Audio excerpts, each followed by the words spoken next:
All right, we're live. Welcome back, ladies and gentlemen. The 144th installment. We're talking about personal finance today. What's going on?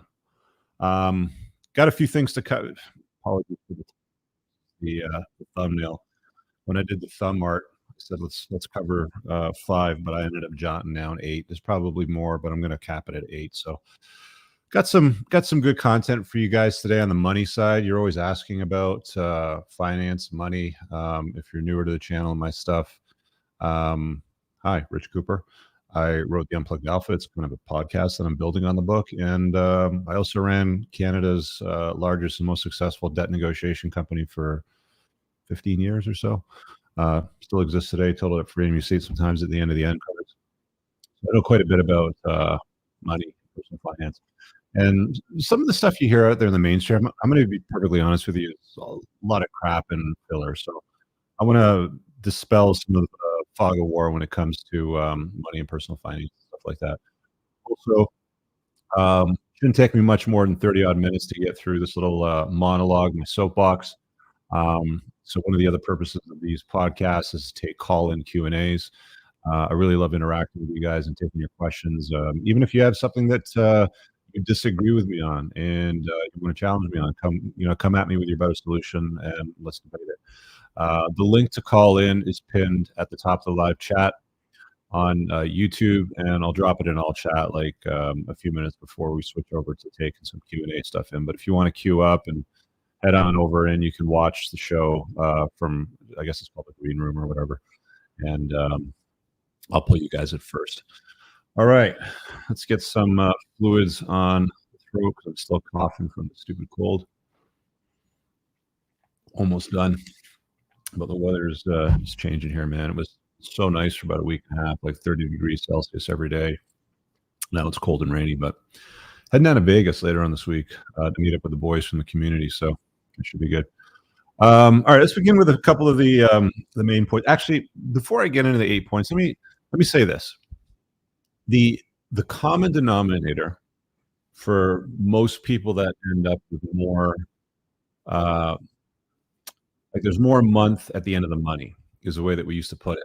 It's one of the conversations pieces that we used to have a lot of times in the debt negotiation is we'd ask them this question, like, is there more a month at the end of the money? And obviously, if you've got credit card debt, there always is. People are servicing more debt than any other time in history. I don't need to pull up charts. I didn't prepare any screens or charts because this is all stuff that I'm very familiar with, but it just linearly keeps going up over time.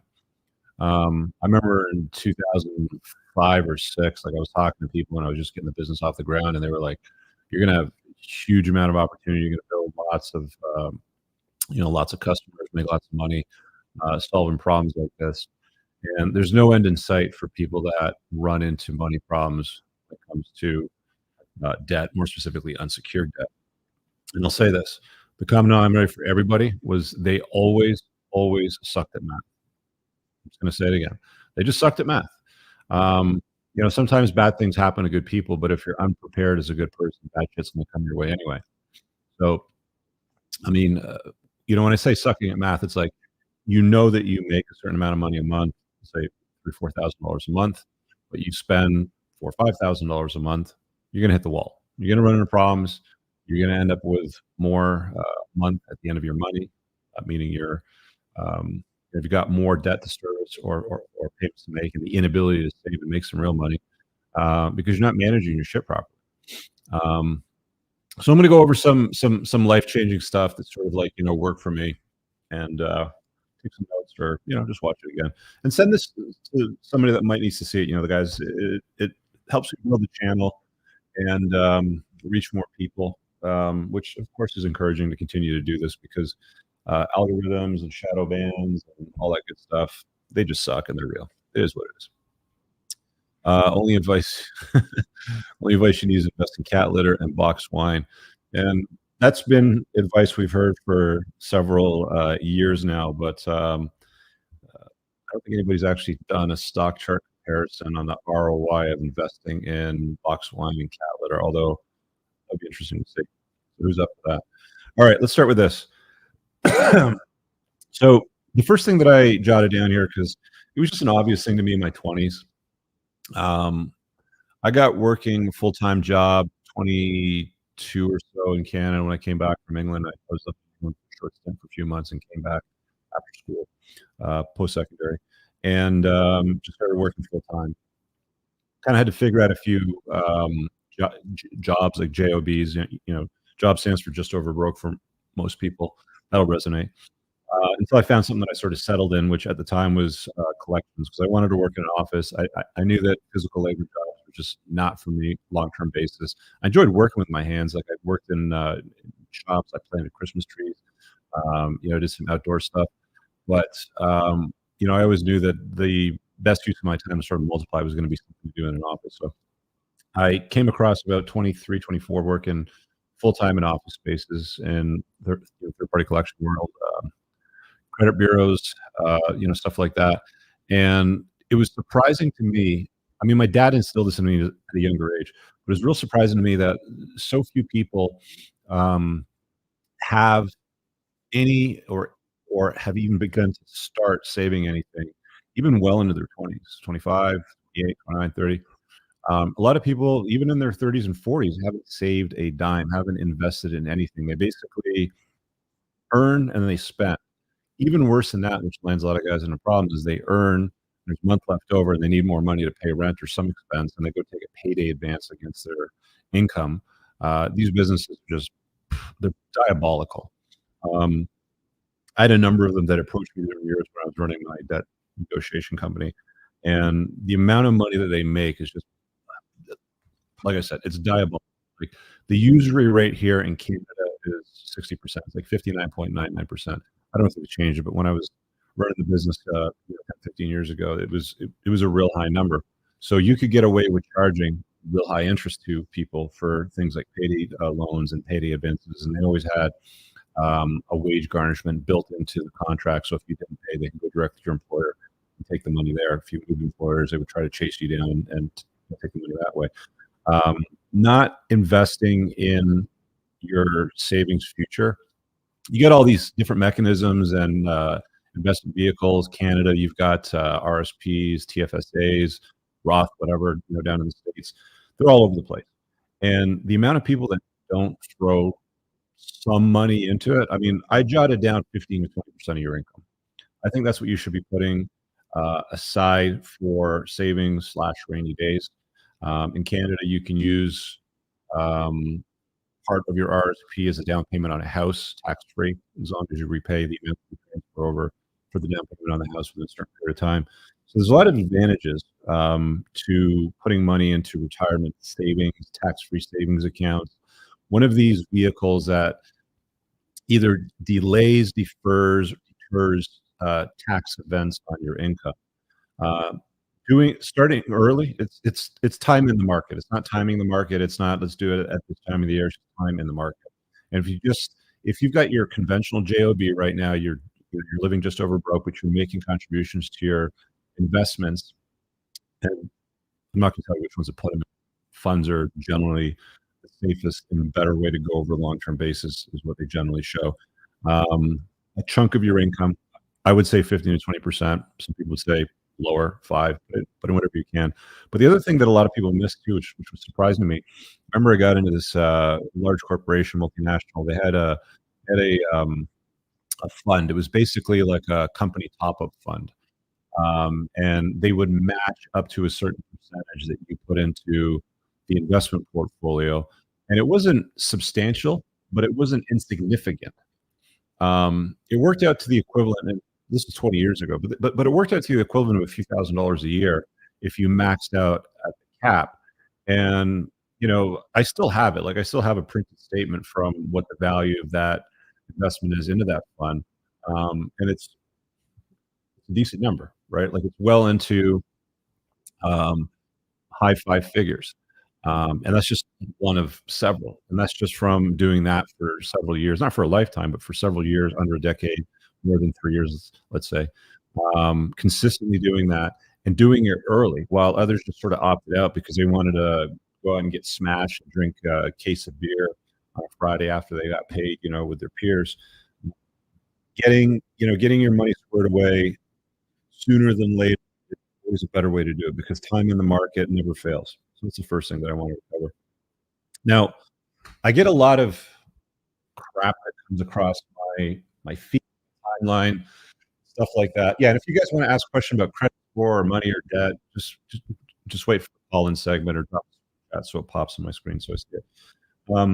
The other thing that grinds my gears, I see a lot of people try to get you to focus on being frugal. Um, Instead of buying a coffee at the coffee shop, make your coffee at home and you'll save, I don't know, $1.93 or something like that. Instead of buying your lunch, meal prep and make your lunch at home, and that probably makes good sense because you're gonna get higher quality meals at a lower cost than what you're gonna get eating out at fast food joints. But I find personally there's too much emphasis put on saving money, being frugal, being cheap, turning down the heat, uh, unplugging the toaster oven if you take off for a weekend. Like, you might laugh at this, but people from my dad's generation, like, if he goes away for a few days, he'll go around the house and unplug everything 'cause he thinks that he's gonna save a buck or something like that. It probably doesn't even amount to, like, half a cent, but there are people that are entirely focused on frugality and saving money, and I think that's stupid, because the amount of savings that you're gonna generate, and even if you take the savings that you generate and you allocate it to an investment over a long period of time, yes, it'll make you some money, but you're far, far better off figuring out a real path to wealth, pursuing it diligently, vehemently like staying away from anything that's gonna deter you from those paths and success, and focus on making more money. I mean, be smart with how you spend the money, but put your focus not on saving money, not on being frugal, but on making more money. And that's a mindset shift because we're completely programmed as a function of society, culture, and all the other bullshit out there that you're more valuable than you think you are, that you're richer than you possibly can comprehend, and that if you subscribe to these notions of frugality and download this app from your bank or your trust company or whoever it is that you're banking with and enter in some digits, you're going to get so much better at saving 12 cents this week, which you can then allocate to your tax-free savings account, blah blah blah. You can take the same amount of effort, right, and apply that to making more money. Choose real paths to wealth. Either find ways to ascend a corporate ladder that gets you a job. I'm going to run through real paths to wealth. I'm going to cover this many times and touch on it again because I know a lot of you are new. C-suite job, CEOs, CFO, CTO, whatever, chief something officer, licensed professionals, doctor, lawyer, you sell financial instruments, whatever that happens to be, surgeon. You've got an expertise, a designation in an area that's high paying. Finds a doctor down in the States, even if he just does ER work 12 days a month, he's making a minimum of $800,000 a year. Another guy I know that's in my inner circle is an engineer in one of these FANG companies. FANG is Facebook, Google, Amazon, all that stuff. A basic, like, mid-tier engineer is going to make $250,000 a year. What he's aiming for is one of the top tier jobs, which are $800,000 to $1.2 million a year. So getting into some sort of specified designation, where you're some kind of licensed professional, that also ties into STEM, science, technology, engineering, math. Back to the FANG guy, he's obviously in the engineering field. But that would be the third one. The next one is, of course, being able to command an audience, right? You have people that pay attention to what you have to say. They know, like, and trust you. Having the attention of people, like, we live in an attention economy. Having the attention of people does matter. When you have the attention of people, then you have influence, you have pull, right? You can make recommendations, you can design your own products, write a book, you can create a supplement line. All I've done there is I've white labeled a very, very good product that's already manufactured in the States, and I just put my name on it. That's all I've done. So commanding an audience is another effective way. Was that 3 or 4? The other one is high ticket sales. High ticket sales pays very, very well. It's a commission based on the transaction. If you have larger transactions, the commission's bigger. I remember selling stereo equipment when I was a teenager. Excuse me. I don't know, I did it for 2.5 years, and my commission for selling just CD players and TVs and DVDs and stuff like that, a few $100s a month, right?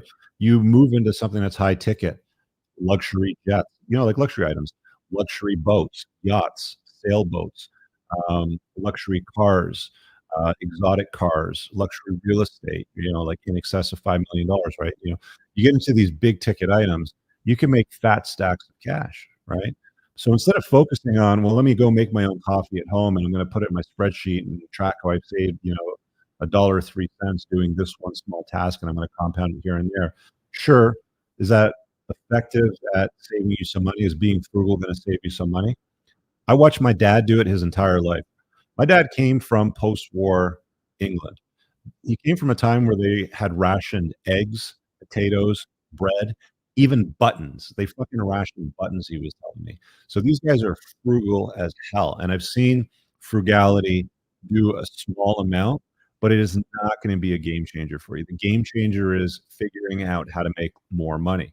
So we talked about high ticket sales. Entrepreneurs, obviously my favorite one. And by the way, put the ticker up before I forget. By the way, the School of Unplugging has the School of Entrepreneurship in it, and if you pay for the annual option, it saves you like 35% on the monthly option. You just obviously go to the school. I'll put a link for it after the show, but you can go to the School of Unplugging on the school platform, or just go to school.com/the-school of-unplugging. You can get access to the School of Entrepreneurship, which teaches you what all the best entrepreneurs do. So do not avoid an opportunity or option to go and figure out how to create something that generates value that people will pay you a lot of money for. All right. So C-suite jobs, licensed professional, commanding an audience, high ticket sales, being an entrepreneur is my personal favorite, and of course the STEM. Those are the main ones. All right. Like everything else that you generally get fed by others, get into this field. It's a real secure job. About some of the dumbest things that I keep hearing over and over is, get a nice secure job with the government, with a pension. And it's like, yeah, there's all these stories about like the wealthy barber or like the really wealthy garbage truck driver or something like that. And yes, if you have very low cost of living and a good income and you invest properly over a good 40 years, you too can retire with a nice nest egg and probably be comfortable. But you're not going to be wealthy. You're not going to be anti-fragile. You're going to be in a position where you've got some vulnerabilities. Let's keep moving forward. So again, the next point, so point number 2 is making more money definitely trumps frugality all day long. If you're going to put effort in one of those areas, put it into making more money. Learn what real life-changing wealth is and how to get it. And again, I'm going to keep hammering on the School of Unplugging because the guys in the back are not hearing. It has 30, 35 plus hours of classroom content that I've never published on YouTube. This is stuff that is also controversial, which is part of the reason why it's not on YouTube, but it's also the stuff that commonly is asked from you guys. How do I make real money, life-changing money? How do I vet a girl for a long-term relationship? How do I raise kids that aren't going to, subscribe to the woke agenda? How do I fix my health? How do I fix nutrition? How do I fix my LinkedIn? How do I have a more socially profound footprint in the world and become more influential? All these common questions are all shoved into the School of Unplugging because this is 101 shit that I've talked about probably in 2,000 videos in total that nobody takes the time to watch. So I've organized it, I've distilled it, I've cleaned it up, and I've put it in the School of Unplugging. The price is going to go up October 1st. We're going to jack it up 20, 30 bucks, something like that. We haven't figured it out yet. So if you want to get in and lock in the price now, you're grandfathered into the existing price. That's where you're going to get all my best shit. Plus, I'm doing Zoom calls on a regular basis. I do Zoom calls weekly in the morning when I get up and have my coffee and I'm just shooting shit with guys. I was talking to guys for an hour this morning around the world. Lisbon, Amsterdam, Florida, Utah. I can't remember where they're all from, but they're just a few examples of places around the world they're at. Let's keep going. Number 3. I'm going to go and shove this one out there because, again, this is a little more controversial, is investing in yourself first. Yeah, if you have a JOB, if you have a corporate top-up plan where they'll match a certain amount, participate. But I think that your best ROI is in your skills and your network. Do you have an absence of skills or do you have an abundance of skills? If you're lacking skills, then taking your time, effort, and resources and applying it to improving your skill set is a wise choice. Another wise choice is improving your network. I'm gonna hammer on this again, your network is your net worth. Um, there's some very nice people out there. There's some great people out there, but they don't have a significant network. You can try to network your way into a better network. I mean, Tim Ferriss famously talked about this in the 4-Hour Work Week, where he basically worked for free for a number of Silicon Valley folks, slept in his mom's minivan that he was driving at the time, and make contributions to organizations so that he can get himself embedded and infused in these networks. That's one way to do it, is to volunteer, get involved in these areas so that you can be placed in rooms with bright people. You can buy your, way into a room, buy your way into leveling up. I've easily spent over $250,000 on coaching and going to events and, the like over the last 15, 20 years of my life, because coaches work, because putting myself in a room where I'm not the smartest guy in the room and I'm able to rub shoulders with smarter people is a wise choice. But I think people overlook this. They'll spend more time researching their next gaming console, researching their next computer, an OnlyFans creator that they want to contribute to, the fuel economy of their next bullshit car that they're going to buy, than they will trying to figure out a way to make more money, to figure out ways to network better, to figure out ways how to capitalize on these opportunities. Again, I'm going to go to the school of unplugging because we put such a tremendous amount of effort putting the best content into this environment. You guys are really going to miss out if you don't opt in before the price goes up next month, because each time the price goes up, you're locked in at the grandfathered rate. You want to be in a room with smart people. You want to have access to great information. You want to be able to be held accountable and level up and be called out on your shit at the same time too. That's the way that you do it. Um, guys will get their utility bill. I was looking at this, the other day. It's like $42 for a water heater. This for that and that for this, and all these little bullshit fucking things just pile up. Spending money on a Sony, what do they call them? The Sony PS network, so they can game online with other players. Whatever the rate is for that. Subscriptions to streaming services. Just fucking cancel all the crap that you don't need, that you absolutely don't need, and use it in yourself to level up. That's why we built the School of Unplugging, guys. Next one I got here, after investing in yourself first, again, your skills and network first, again, where the best ROI is a lot of people buy, and this is going to sound somewhat frugal, but a lot of people, myself included, I've done this many times, will buy stuff that they don't really love because it's trending, because it might seem cool, and inevitably they get bored of it very, very quickly. I've bought cars or motorcycles that I thought would have been cool just because they look cool, or they might have like a long-term like value or feel for something that you want. But it's like the fun is in the ascension, right? When you get to the top, people spend more time climbing a mountain than they do at the top of the mountain, if I can put it that way, right? It's more interesting, it's more rewarding, taking step after step, looking back and seeing how far you've come than being at the top of the mountain. People don't spend very long at the top of the mountain, maybe a few hours, not that long in total, but the ascension, the climb to the top is what matters. And then what ends up happening at the end of the day is they climb a mountain, they get to the top, they look around, they take some photographs, they pose, and then they climb back down and they go climb another mountain, and they do it again, and they do it again, right? Hikers do this with trails and paths, and it's like, bucket list that hikers want to do. And it's like, they'll do it and they'll do it again and again and again. And that's how humans are. But if you're a little more intentional about your attention, the amount of F's that you give to certain things, and not giving it away to things that don't really matter, that you're not really going to care about, that are just going to take up space, and stuff like that.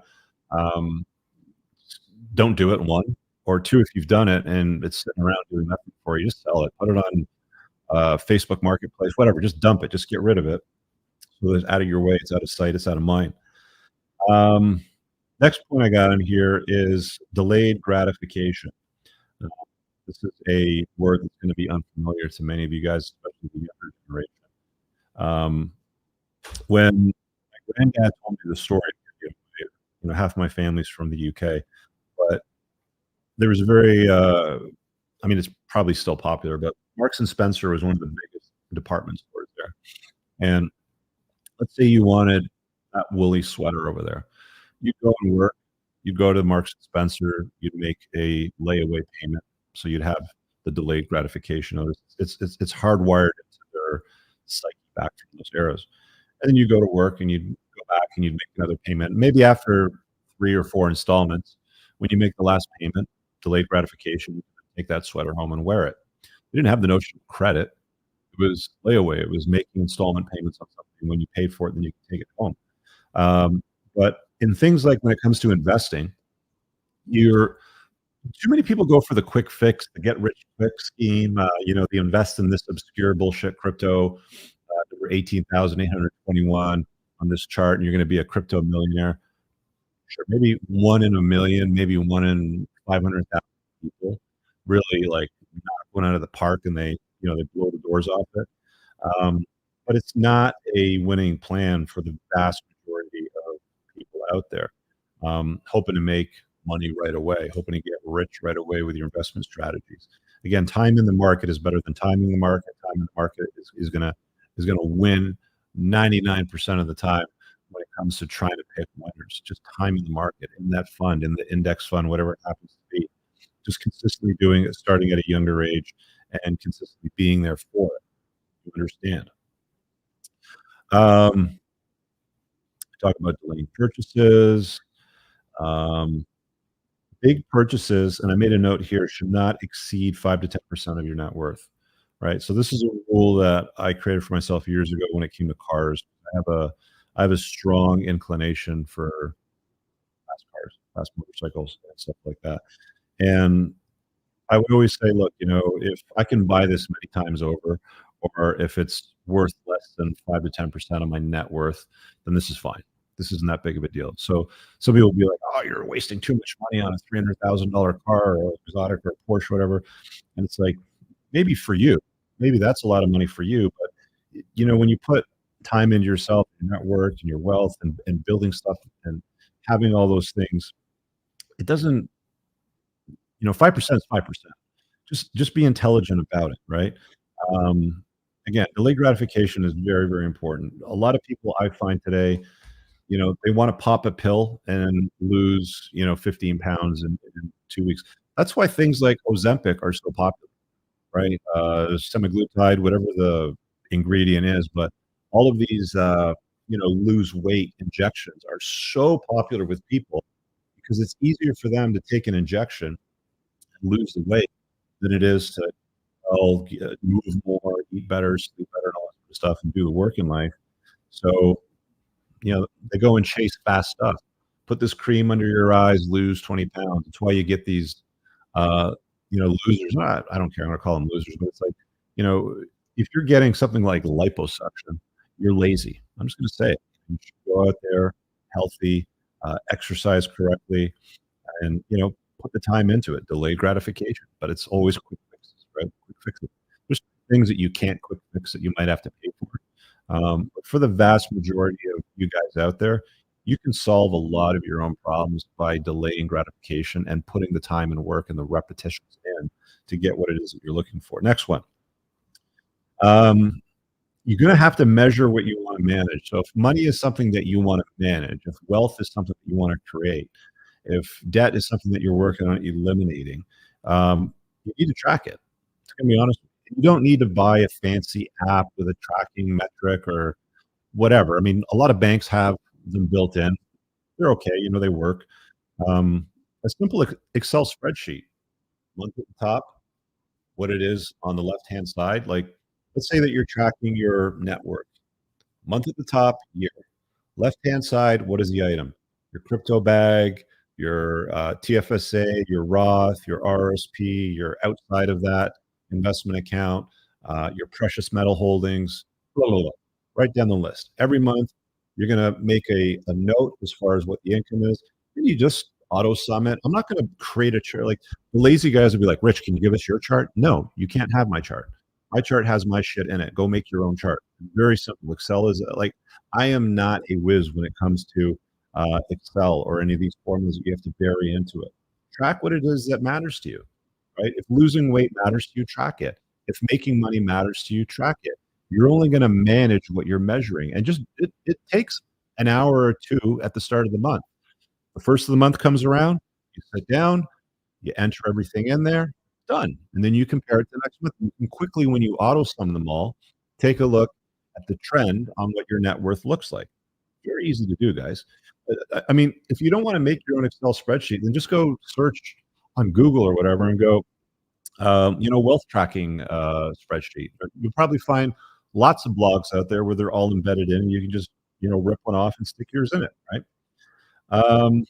Yeah, 1, 2, 3, 4, 5. That's 6 already. So we talked about managing, um, measuring what you want to manage. I'm going to talk about cars and home now, okay? Because a lot of people are just like, homes won't make you money, cars. I'll get to the cars thing first, a little bit. But there's a lot of financial gurus out there that are saying, don't buy a home. Okay, let's talk about the don't buy a home thing. Because the argument that they make is rent, invest that money that you would have been putting into a mortgage, into an index fund. And then you don't have to worry about replacing the roof shingles, the washer dryer, any of the HVAC components when they fail, home maintenance, insurance, flood insurance, hurricane insurance, all of this stuff, right? And yes, there is a cost. There's an annual cost. There's an absolute annual cost that a homeowner has to pay to manage the cost of his home versus the renter. The renter doesn't pay for that. Something breaks, the faucet's not working, the hot water's not working. He shoots a text over to the landlord, hey, shit's broken. Can you send somebody over to fix it? The landlord has to take care of it, not your responsibility as a renter. Fine. Now, if you move around a lot, if you're a digital nomad, renting probably is a better idea for you. If you can keep your costs of living low and your income high, maybe it's a good idea for you if you like things. But here's the thing. I mean, if I take the house that I'm in, since I bought it, it's doubled in value. And the cost of maintaining the house, and I've done, I think in the 12 years that I've been here, what have I done? I've replaced at least half the windows, furnace, water softener, air conditioning units. The roof shingles are going to need to be done in a couple of years, probably. Maintenance around the house, like general maintenance, house cleaning, lawn care, yard care, stuff like that, cleanup. It's probably amounted to less than 1 or 2% of the increase in value in the house. And in Canada, your increase in the value of the home when you sell it, it's tax-free. Capital gains on your principal residence is tax-free. So if you're listening to these guys that are like, don't buy a house, just rent, you've lost out on the opportunity basically to double your money. And housing here being, I mean, you can go back, let's say, when did I buy this place? 2010, 11, or something like that. I think the average house in the GTA suburbs was about 750,000. I think the average house is $1.5 million now. So doubled your money, right? You lost out on the opportunity to make about $750,000 at a cost of maybe $40,000-$50,000 for regular expenses. Yeah, change the washer and dryer, change the stove because that died, change the dishwasher because that died. Yeah, there's costs associated with owning a home, but the vast majority of you, especially if you live in an environment where it's capital gains tax-free, the appreciated value of your principal residence, it's a smart move. Again, there's environments and situations where it may not be a smart move, but if I was willing to bet the farm, I think a lot of these fucking financial gurus that are saying rent and put your money in the market rather than own a home, probably own a home, if we're being honest. That would be an interesting exercise. The other one that I always hear too is, cars won't make you money, right? Cars are depreciating asset, Rich. That's a stupid investment. And every time I sit down with a guy that bought a expensive car, you need to understand something here, guys. We're not talking about a E92 BMW M3. We're not talking about an AMG product. We're not talking about your Supras of the world. We're talking about like cars that can actually go up in value if you buy correctly. There's been several cars that I haven't lost money on, and I've also used them to make videos and social media, and enjoyed them. And I mean, there's no way for me to tell how many people may have, seen that and been like, "Yeah, I like this guy. Let's go follow him." As a result of that, because they have a similar interest. Um, what else with the cars? Oh, there's a networking component too. That's the biggest thing. Is a lot of guys would be like, "I had no idea how many doors would open by being able to go to events and networking, rallies with other like-minded, wealthy people. Being able to network in those spaces by having a nice car, by default, buys you admission to that room. You don't even need to like, if I'm being honest, you don't even need to have an exotic car to be in a room with wealthy people that have exotic cars. You can just take a look at schedules and calendars and follow the right groups on social media that organize cars and coffees and meetups for Ferrari groups and McLaren groups and Porsche groups and stuff like that. Show up with a camera and offer to be a photographer. Make yourself useful, and you can put yourself in rooms like that and get yourself in a very successful position. There's a well-known photographer here in Toronto, Lucas Garfone, shout out to him, that had a passion for cars for the longest time. And he now has a GT3 Touring, which is it's it's probably about $250,000 car spec'd out.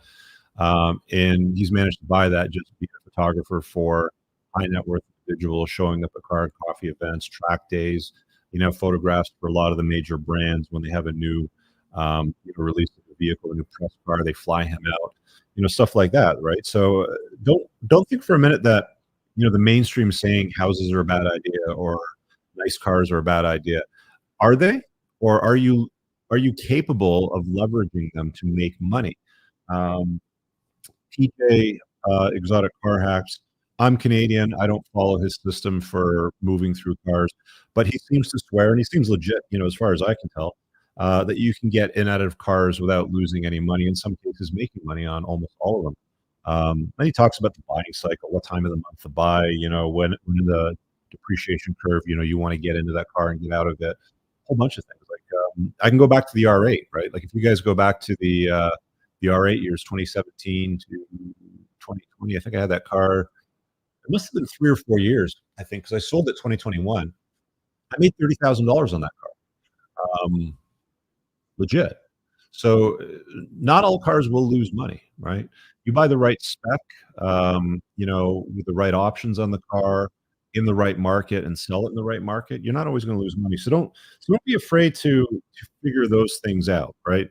I'm not your teacher in that area. There's lots of people out there that are smarter than I am that have figured out more, but I've just dropped a few gems for you. Here, we're gonna drop the call-in link again. I'm on my last one. So call in and ask any question.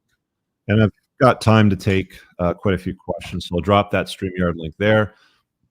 If you're on YouTube, it's already pinned up at the top, so you can click that and get ready to join in and ask your questions of me before we move on. So last thing is, I'm going to tell you something that people don't really understand. The vast majority of guys out there that are rich, wealthy, I'm talking 8 figures plus, okay? 7 figures is $1 million, 8 figures is $10 million. When you get into $10 million plus, that's life-changing money for most people, depending on where you live. Maybe in New York City, it may not be that much, or LA, or Miami. But in most of the Western world, you're starting getting into life-changing FU money over 10 million. Most of these guys are invisible. You're not going to see them. You don't know who they are. They could be like in the checkout line beside you in the grocery store, and you wouldn't know it. They go out to the parking lot. They put their shit in the 10-year-old Toyota Highlander, and then they drive home to their estate where they've got 15 cars and a large aluminum frameless building, maybe an aircraft, a couple boats. You don't know these guys, for the vast majority of you, when they're out in public. They don't announce or wear a T-shirt. In fact, I would argue most people that drive around in public, very well dressed and in nice cars, are usually posers. They're what's called the 40, $50,000 millionaires, right? They don't make a lot of money. They live at home. They lease the Lexus that you see them driving. They've spent a good chunk of money on the clothes that they're wearing because they want to hold out to the public that they're rich or successful. The vast majority of really rich people, they don't dress. They don't show off publicly. They don't have bling on their wrists and, like a $100,000 watch on their wrist and stuff like that. They're very, very under the radar. And it's my opinion, I think anyway, that it's a wiser way to go, through life. In certain situations, you might need to flex. You might need to demonstrate that you are who you are. You know what you're talking about. But I think for the vast majority of the wealthiest out there, they don't. It's not bling bling. It's not like show it off to the world sort of thing. Like you will get targeted. You will get targeted if you publicly demonstrate over the course of 12 to 36 months that your wealth has exploded. You will get targeted. You will get targeted. They will come after you. They will try to figure out what you've done, which is probably nefarious in most cases. Slow wins the race. Slow and steady wins the race. That's still true. Slow and steady contributions to your investments wins the race. Slow and steady efforts towards improving your network wins the race. Showing up on a regular basis and putting in the reps wins the race. People that want to lose weight and gain muscle, they do it over several years. That's how you do stuff like this. So stop looking for get rich quick, fast solutions to everything. Do it over time. I'm going to run the ad reel, and then we're going to pop in and take some questions from the guests in the waiting area in the green room. Again, the link, if you guys want to call in, is into the top of the live chat, and I just dropped it in all chat. So it's there. See you guys in like a minute and a half. I'll be right back. This episode is sponsored by richcooper.ca. Brothers, if you're like me and take what you put in your body seriously, you're going to want to use the Unplugged Alpha supplement line. An obsession with absorption is what sets this line apart from the others.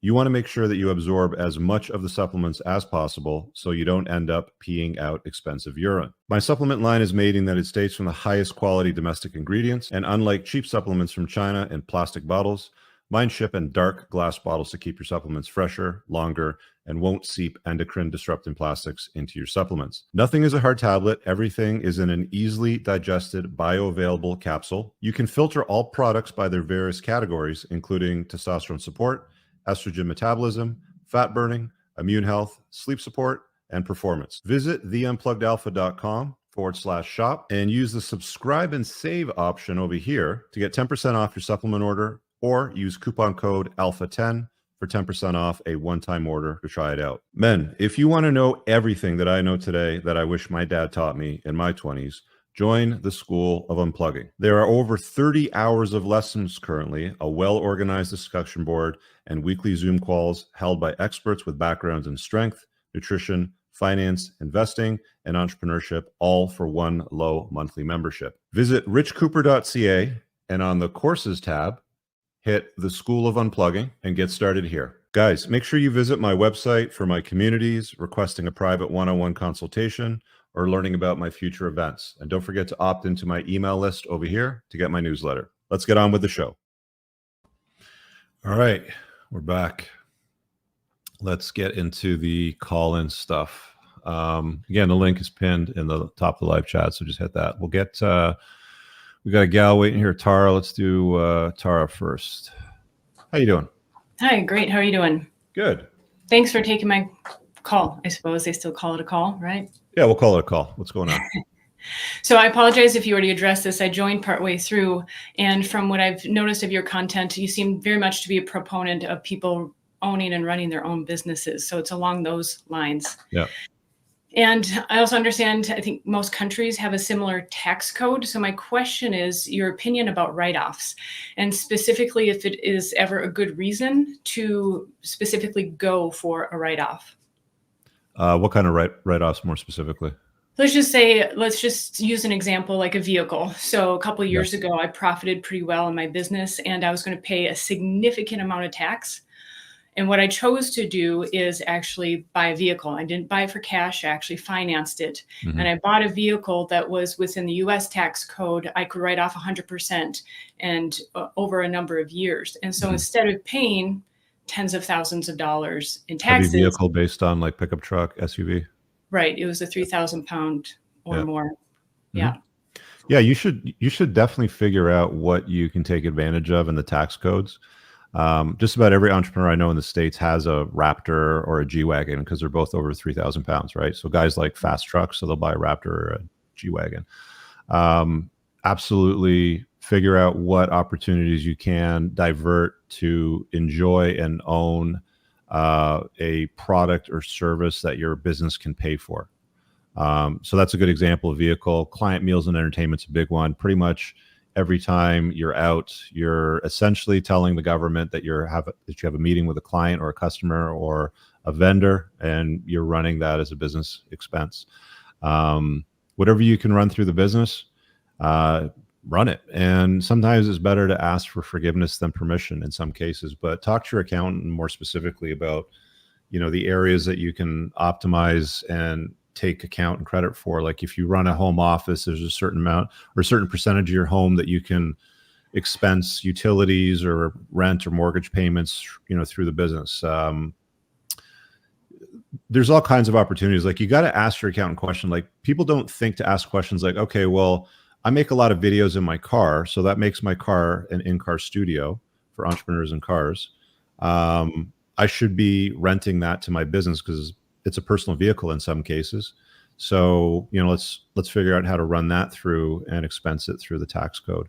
Yeah, wherever you can, you don't pay with personal income, you pay with business income. And so your opinion is just stretch that as far as you can. Yeah, absolutely. Why wouldn't you? Because you're paying very high income tax on your income. So have your business pay for as much as you can possibly have it pay for. Like that's one of the massive advantages of being an entrepreneur that people grossly underestimate. And they just stay in the vicious cycle of the job. They line somebody else's pocket with gold, and they're like, I don't want to take on the risk, or what if I get sued and it could fail. It's like, yeah, all of those things are true, but you could also blow it up and put a huge dent in the universe. And you know like your costs of acquiring and enjoying parts of life aspects increase substantially because you're not diverting after tax income on your personal income to things that the business can pay for. Where would you say you learned the majority of that? Was it just in business along the way with your accountant? Any books? It's having lunches with your accountant.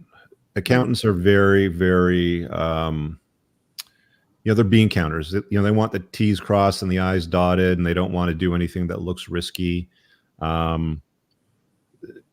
Just figure out a way to meet with your accountant on a regular basis. Like accountants are usually geeks, right? Like they're not well socially calibrated. So I had this guy for years. He was awesome, and he just loved to go to this place that he called the softcore place. And the softcore place was just a nice restaurant where in the lounge they had attractive women, like very attractive women serving. So he's like, we haven't been to the softcore place in like, a month and a half. Let's get together, Rich. All right, no problem. So I'd basically be there, and he was sometimes paying for lunch, sometimes I was. And, he was talking to all the girls, but I'm talking to him about what can I do to minimize my tax burden, divert income to me tax-free, and structure the company in such a way that it's serving me better, right? Because accountants won't offer that to you public.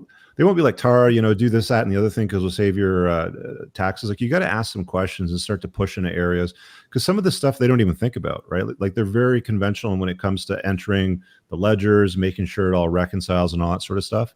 And if you ask some questions that they've never been asked of before, they'll start looking up the tax code. They might do a conference call with a tax lawyer, with you, and you sort of dive down the rabbit hole on that. I've had some very interesting conversations. Mm-hmm.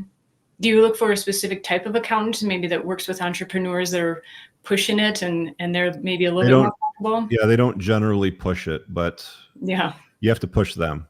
Let's just right. put it that way. Yeah, like you have to push them. You're going to push them two steps in one direction, and they're probably going to push you two steps back, maybe one step back. You want the guys that will give you one step back when you push two steps in a certain direction that you want to go in. They're like, yeah, I see where you're going with this. I don't really like it, but I think we can minimize the risk by doing it this way. Right. How do you know when to fire the accountant then, if they're not going maybe far enough for you? I've never had to fire an accountant. I've unfortunately had accountants retire and sell their book of business, and I had to find a new accountant, but I've never had to fire one. So I guess vetting them from the get-go, making sure they're the right fit, is probably where you want to start. I'm sure referral really helps too. Definitely referrals, yeah. Yeah. Well, great. Thank you. Cool. What's Wifey School? Wifey School is where I share from my almost 24 years of marriage experience and all the things that I've learned, the mistakes that I've made, and hopefully to help those who are either seeking a wonderful, more traditional style of marriage, but of course we have to live in this modern world, or who are already in marriage and don't want to be that statistic. And so basing it upon, hard-earned experience. And you talk to women? I talk to whoever's going to listen. I'm still finding out who my audience, will tune in.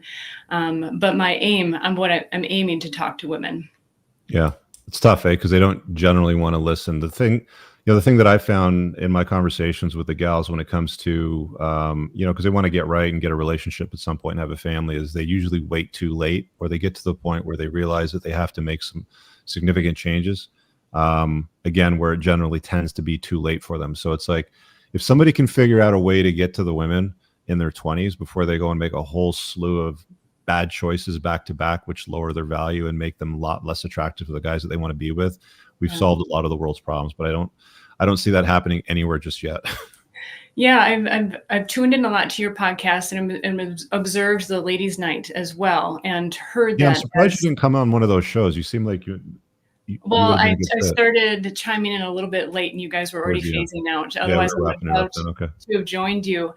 But I saw that as a concern, and I think as I listened to other things like Pearl and so forth, assuming her audience is women. It's all guys. The vast majority of Pearl's audiences are just dudes that simp for her. It's like you're not saving women. You're not fixing women by talking to guys. Guys already know this stuff. Well, and as a woman, when I hear the message, it's like that doesn't appeal to me. I don't like to be talked to like that. And so my approach is, this is tried and true experience. I talk like a woman, not a woman who talks like a guy to guys. Yeah. And hopefully, we'll see, right? But it's also for the women who are already in a relationship, and because I've been there, they have the phrase 7-year itch, and 10-year whatever, and 12-year whatever, and you go through things in life, and there were times where I just wish there was someone out there who was like, what do you do when you're financially struggling? What do you do when you're having family issues? So many scenarios, right? And so I hope to be that as well, as someone with real practical experience, not just going on statistics and all that, but someone who can really relate. So that's what I'm striving to do, because those women also, may have younger friends, and hopefully there'll be a ripple effect. But as you know, in business, you just don't know until you just get out there and see how it all happens too. Well, I wish you luck with the gals. We tried for a good year, and very few of them already, wanted to listen. So yeah, well, I appreciate it. Well, any support from the guys too, that as far as like, this message is good, we support this, that's helpful too. Because I think women, we naturally are very much marketable too. We can be marketed to. And if we see that, oh, wow, there are people supporting that, right? That can, or what they're aiming for, right? To attract a man, that can be helpful as well. All right. Well, good luck with that. Thank you. Appreciate it. Thanks, Sarah. Take care. All right. Yeah. You guys are talking about the vehicle tax codes here in the chat. It's, like I said, Raptors, G-Wagons, Range Rovers, anything that's a big ass heavy vehicle. Just about every business owner I know that I've met in the States drives one of those, or they have that. Either as a daily or something in their fleet. It's interesting. There's benefits everywhere in the world. I think that there's some very strong benefits to living in the States, tax benefits, personal income benefits. things that you can write off, for example, a vehicle. You can't do that in Canada. You can't write off a 6,000 pound G-Wagon, through your business. It's not in the code. But yeah, so there's that. We don't have anybody else. There was 2 other people waiting to pop in, but they dropped. So I'm not sure what happened to them. But if you guys want to ask anything, hop in real quick. If not, we're going to wrap it up. We've had a good solid hour sort of chopping it up on this topic. But yeah, take your notes, guys. Start early. Don't delay. Be consistent. Invest in yourself. Invest in the rooms that you put yourself in. And stop wasting time and money on like dumb shit. You know what they are. You know exactly what they are. Stop it. Anyway, I think we'll wrap it up on that note, guys. Check out the School of Unplugging. Again, you can just go to school/school-of-unplugging. I'll drop the link in the top pin comment and the description after this video. But very straightforward stuff, guys. I'm going to bang on that until October 1st when the price goes up. So get yourself locked in now. Save a ton.